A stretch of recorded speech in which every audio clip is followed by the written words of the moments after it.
Blessed afternoon sa tanan. So gusto na ko i-share ang pulong sa Ginoo no diha sa Psalms 23 verse 1 nag-ingon ang pulong, "The Lord is my shepherd, I shall not want."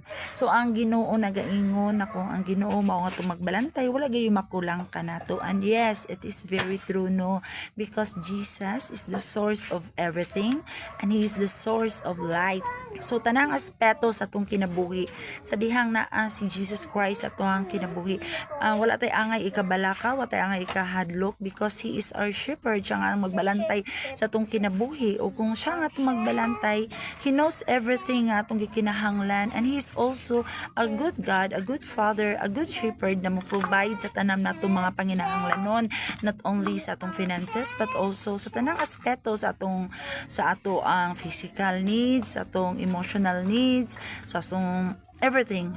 He's the source of everything. That's why we need to connect God and we need Jesus sa atong kinabuhi, because He is a good shepherd nga moatiman sa atuang kinabuhi.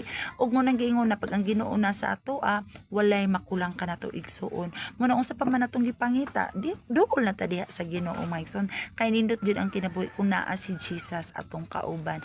And God bless sa tanan. To God be the glory.